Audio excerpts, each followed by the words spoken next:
I shall destroy your happiness, if it's the last thing I do. As wicked as you think you are, you're not in my league.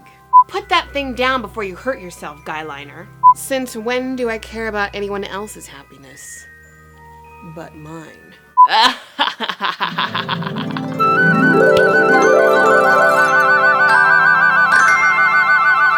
Hello everyone, I'm Natasha, and today I come to you as Regina Mills, Mayor Regina Mills, thank you very much. I should do Rumpelstiltskin next time, just have like that really sparkly skin. All magic comes with a price, comes with a price, comes with a price. Once Upon a Time Season 5B comes back on March 6th this week. I'm so excited for it to be back on my television because I've had this void in my life and I'm missing my, beloved fairy tale characters on my screen every single week. It has been nice having this little break because, the end of Season 5A was kind of heartbreaking. If you guys haven't seen my Season 5A review, I dressed up as the Dark Swan, and I'll link that down below so you can kind of get like a recap of what happened before I get into, these theories and somewhat spoilers of Season 5B. So just like I did before Season 5A premiered in the fall, I'm doing a theories video. I've been reading all of the news articles and all of the things that the cast has been saying about, the return of the 100th episode and how the Underworld is going to play into this season. I'm so looking forward to exploring another realm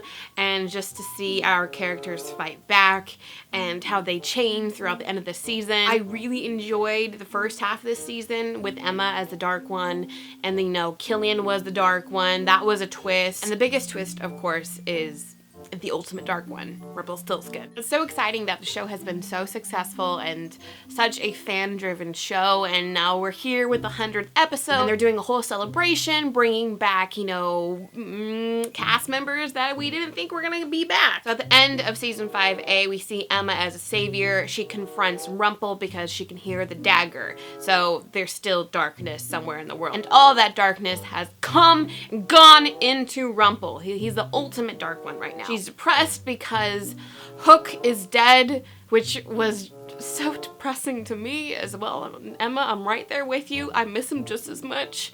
She has this new plan that she wants to save Hook. So her family, Regina, Robin, Henry, they all go with Rumple down to the Underworld to save Hook. Now, the Underworld is not hell. It is kind of a waiting room for souls that have unfinished business. Hades is the ruler of the Underworld, and Zeus is the ruler of Mount Olympus, which is, the kind of like heaven, I guess. But there's also a worse place that's kind of like below the Underworld. But this opens up a window of characters who have died. So we're gonna see Cora, we're gonna see Prince Henry, Sydney Glass, the Blind Witch, and then Peter Pan. And also, who was just announced who is going to be back for the 100th episode is Neil, Henry's father and Rumpelstiltskin's son with Mila. Yeah.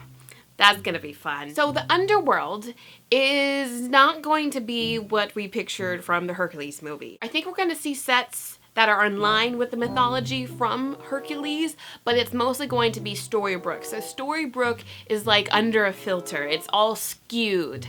Everything kind of looks apocalyptic. The clock tower is like on the ground. Since it's a town, it's actually a working town, I think. So Cora is taking on her daughter's role as mayor of the Underworld, I guess. Another character who is coming back for I think the last half of the season, she's not going to be in the 100th episode, but she's going to be in more episodes, so she's going to have more interactions with her characters than just like the first episode, and that's Mila. Mila is coming back to Once Upon a Time, which I think is going to be super interesting, because not only do we have Captain Hook, who was involved with Mila. That was like, his one true love. We also have Rumple.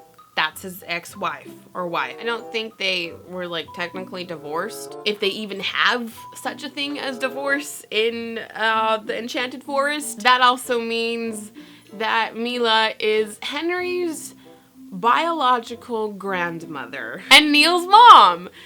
she's connected to so many characters. Oh my gosh. And that means that Emma is going to be meeting her boyfriend's ex-girlfriend, who's also her son's grandmother. That's messed up.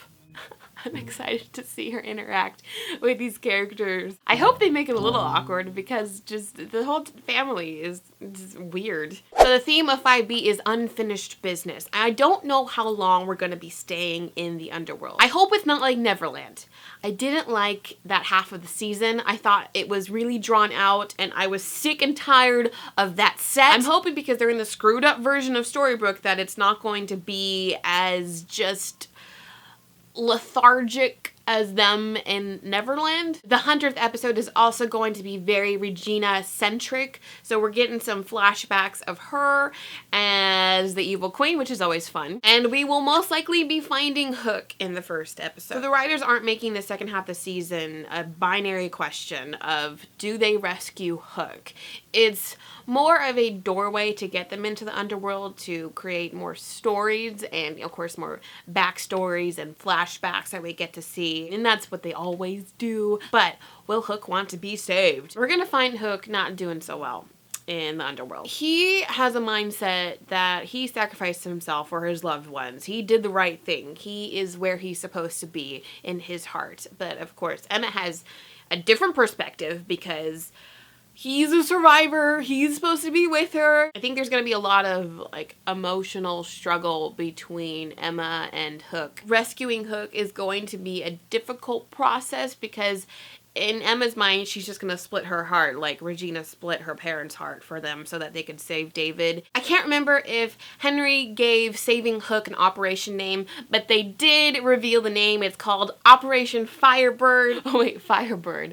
Oh, that's funny because like Underworld and fire, it's cute. Emma's gonna find out that her role as a savior is not done. It's actually just started. I don't know what that means. Like, she saved everyone from the curse. She's been the Dark One. Her heart has changed. They also mentioned that she's going to be more accepting and more understanding of villains' motives, which is gonna be, I don't know, like, is she gonna let villains slide or is she going to be maybe more cutthroat or maybe try to talk to them more like Regina talked to her as the Dark One? Maybe she's gonna be more like Regina. That's gonna be interesting. With Neil's return, I wonder if they're gonna get some closure because I know a lot of this season is going to be like emotional closure, like especially with Regina and Cora, and then also her dad is gonna be there, Prince Henry, you know, because she's the one who took her dad's heart and killed him for the curse.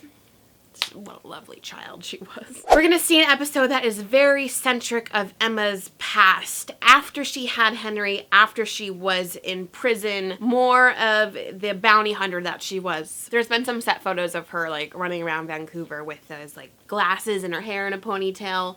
So I'm excited to see that part of Emma again. One thing a lot of people I remember commenting about in my season 5A review was, where is baby Neil? The Charmings left baby Neil in Storybrooke. The Charmings are super confident when they go with Emma. They're like, yeah, we're just gonna go, we're gonna come back, we're gonna get Hook, and everything's gonna be fine and dandy, but I think they're gonna get stuck there from what I heard from Adam and Eddie. It's kind of reminiscent of, you know, how they just left Emma in, you know, the magic tree that magicked her to our real world. They're gonna be facing the fact that they left their baby in Storybrooke, especially with the fact that they also left Belle there, and Belle has no idea that Rumpel is the Dark One again. I think both those characters are going to be kind of unprotected in Storybrooke. Also, Zelena's baby is back in Storybrooke. Zelena is in Oz because Regina sent her back there in that tornado, which was awesome. We're not going to see her for a couple episodes. She's not going to show up. She's still a regular on the show. They've casted a new Dorothy. Dorothy is now Warrior Dorothy, and we're going to see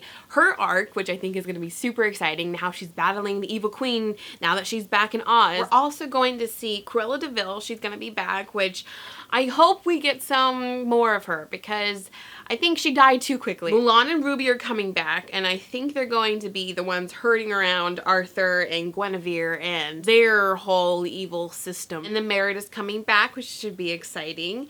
And then Liam, which is Hook's brother, the one who died on Neverland, and who was kind of the ultimate push in Killian becoming Captain Hook. I think he might be the emotional hold on Hook and staying in the underworld. Or maybe he might be the push that Killian needs to be with Emma. A person who we won't be seeing this season, which another question I got on my review, is Lily, Maleficent's daughter. And we don't know who Lily's father is. That was left really open at the end of season 4. She's not back because the writers have forgotten about her. She's actually pregnant in real life. And they can't write another pregnancy in, especially when it doesn't correlate with the character's story arc. Speaking of pregnancy, Bella's pregnant. Like, she's actually, like, Emily DeRaven is actually pregnant in real life, and they've written it into the story. There's going to be a very Belle-centric backstory episode. We're gonna see Gaston, and Gaston, the guy who they cast for him, is really hot. There must be more to this provincial life. Back to Zelena. The writers were really closed-mouthed about Zelena's story in this next half of the season. I really don't like Zelena. She's evil and she's wicked and she's just so conniving and a backstabber. If she happens to be in the underworld, I don't think she will be.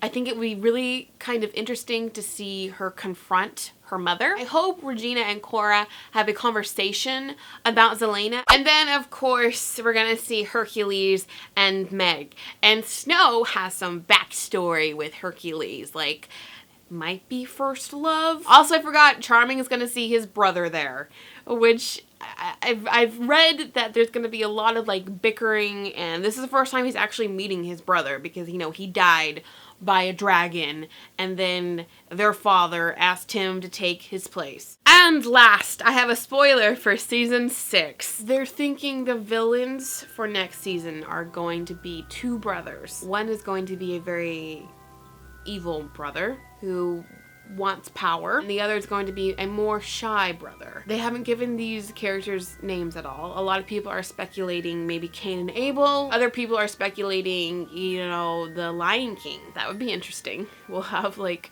human versions of lions on the show. I love Once Upon a Time a lot. I just love the different fairy tale characters and all their relationships with each other. And I love the core of the show, which is family and hope. I'm game for anything that they do with the show, just as long as we never go back to Neverland. Please. Never. Ever. That's it for my Once Upon a Time Season 5B Theories video. I hope you guys enjoyed this video. I will try to do more episodic reviews. We'll see, or I might just like wait till the end of the season like I have been doing. Thank you guys all for watching. Please like this video if you enjoyed it and subscribe if you want to see more from me. I'm Natasha. I'll see you all in the future. Keep calm and fangirl on. Bye!